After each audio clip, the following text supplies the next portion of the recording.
Praise the Lord. ஆண்டவர் ரட்சகருமாக இயேசு கிறிஸ்துவின் நாமத்தில் உங்களுக்கு என் அன்பின் வாழ்த்துக்கள்.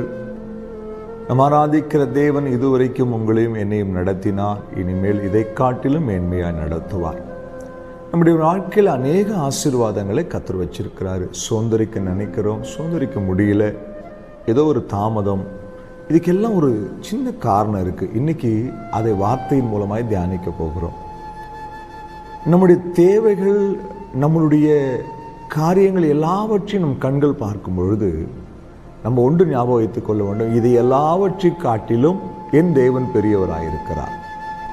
நாம் என்ன செய்கிறோன்னா, நம்முடைய மாமிசத்தை நம்புகிறோம், நம்முடைய உழைப்பை நம்புகிறோம், உறவுகளை நம்புகிறோம், வேலையை நம்புகிறோம், வருமானத்தை நம்புகிறோமே தவிர என் தேவைகளெல்லாம் சந்திக்கக்கூடிய ஒரு தேவன் இருக்கிறாரு, அவர் பார்வைக்கு இதெல்லாம் ஒன்றுமே இல்லைன்ற எண்ணம் வர்றதில்லை. இது ஒரு பெரிய தடையாக இருக்குது. இன்றைக்கி ஒரு வசனத்தின் மூலமாய் ஆவியானவர் உங்களோடு பேசட்டும். 2 ராஜாக்கள் 3ஆம் அதிகாரம் 18ஆம் வசனம். இது கர்த்தரின் பார்வைக்கு அற்ப காரியம். அந்த வார்த்தையை அப்படியே தியானிக்கும் போதே ஒரு புது பலன் வரும். லட்சக்கணக்கான மனிதர்களுக்கும் மிருகஜீவர்களுக்கும் குடிக்க தண்ணீர் இல்லாமல் யோசபாத் அந்த வனாந்தரத்தில் நிற்கிறார். தண்ணீருக்கு வழியே இல்லை, எந்த இயற்கை சூழ்நிலையும் சாதகமாக இல்லை, நீர்நிலைகள் அருகில் இல்லை, மழையும் காற்றும் வருவதற்கான எந்த சூழ்நிலையும் கிடையாது. அப்படிப்பட்ட ஒரு சூழ்நிலையிலே எலிசா தீர்க்கதரிசி அவர்களுக்கு ஒரு பதிலை கொடுக்கிறார்.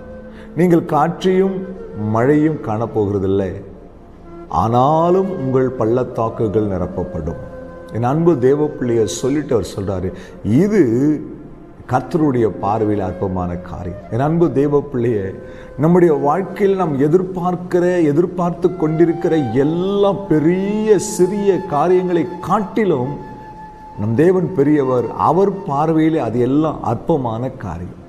நாம் நம்முடைய மனசை நம்மளே தேர்த்திக்கிறோம், இது நடக்க போகிறதில்ல, இது ரொம்ப பெரிய காரியங்க, இவ்வளோ பெரிய சம்பந்தம் என் பொண்ணுக்கு கிடைக்க போகிறதில்ல, இவ்வளோ பெரிய சம்பந்தம் என் பையனுக்கு கிடைக்க போகிறதில்ல, இவ்வளோ பெரிய இடத்துல என் பையனுக்கு வேலை கிடைக்காது, இத்தனை லட்சம் கொடுத்து ஒரு வீடு வாங்க முடியுமா, இப்படி ஒரு காரியம் செய்ய முடியுமா, முடியாதுங்க அப்படின்னு நம்மளை நாமளே கொஞ்சம் கொஞ்சமாக சமாதானப்படுத்தி கர்த்தர் செய்கிற அந்த நன்மைகளுக்கு நாம் தடையாக இருந்துடுறோம். என் அன்பு தேவ பிள்ளை, அந்த ஊழியத்தை கட்டும் பொழுது ரொம்ப உடைந்து போனோம். ஏறக்குறைய 3 மாதங்கள் வேலை செய்ய முடியாமல், கையில் ₹1 இல்லாமல் வேலை நின்று போன நிலைமையில் இந்த இடத்துல வந்து முழங்கால் படிட்டு 2 கையும் உயர்த்தி கொண்டு நான் கண்ணீரோடு கதறுவேன். பக்கத்தில் ஒரு மனிதன் இல்லை, இருட்டு நேரம், 12 மணி 1 மணிக்கெல்லாம் இருளில் கையை உயர்த்தி கொண்டு, இந்த இருண்ட இடத்துல கையை உயர்த்தி கொண்டு ஆண்டவரை பார்த்து சொல்லுவோம், ஆண்டவரே இது உமக்கு அற்பமான காரியம், வானமும் முடியுதப்பா, பூமியும் முடியுதப்பா, இதில் உள்ள சகலமும் முடிதலும் உமக்கு இது அற்பமான காரியம்.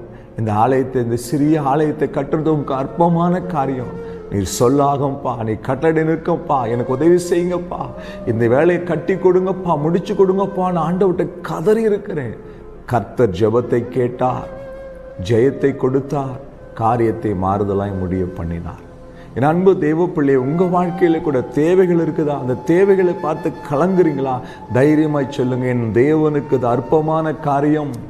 ஒரே வார்த்தையிலே காற்றையும் கடலையும் அதட்டின தேவன், ஒரே வார்த்தையில மரித்த லாசருவை உயிரோடு எழும்ப பண்ணின தேவன், ஒரே வார்த்தையில தண்ணீரை ரசமாய் மாற்றின தேவன், 5 அப்பத்தை 5000 பேருக்கு பங்கிட்டு மீதி எடுக்க செய்த தேவன் உங்களுக்கு ஒரு நன்மையை செய்ய மாட்டாரா? தேவையை குறித்து கலங்காதீங்க, எதிர்காலத்தை குறித்து கலங்காதீங்க, இது நடக்காத நீங்க முடிவு பண்ணாதீங்க. ஏன்னா கர்த்தருக்கு பார்வையில் இதெல்லாம் அற்பமான காரியம். ஒரு உட்கரகத்தை வணங்குகிற மனிதனுக்குள்ளே இவ்வளோ ஒரு ஆசீர்வாதத்தை சத்துரு கொடுக்க முடியும். நான் ஜீவனுள்ள தேவனை ஆராதிக்கிற உங்களுக்கு எனக்கும் கர்த்தர் செய்ய மாட்டாரா? உண்மையாயிருங்க, அவரை நம்பி இருங்க, அவரால் மட்டும்தான் முடியும். விசுவாசத்தோட நில்லுங்க, கர்த்தர் எல்லாவற்றையும் ஜெயமாய் முடித்து கொடுப்பார். உங்களுக்கு இந்த அற்புதம் பெற்றுக்கொள்ள விரும்புகிறீங்களா?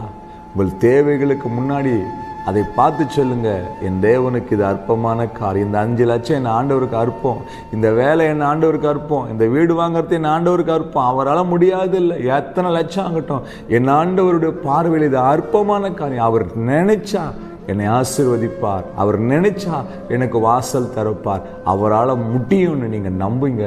அந்த நம்பிக்கையில் உறுதியாய் நில்லுங்க தேவ பிள்ளைகளே, கர்த்தர் உங்களை ஆசீர்வதிப்பார். சுவாசிக்கிறீங்களா? தேவைகள் நினச்சி கலங்க மாட்டீங்கல்ல?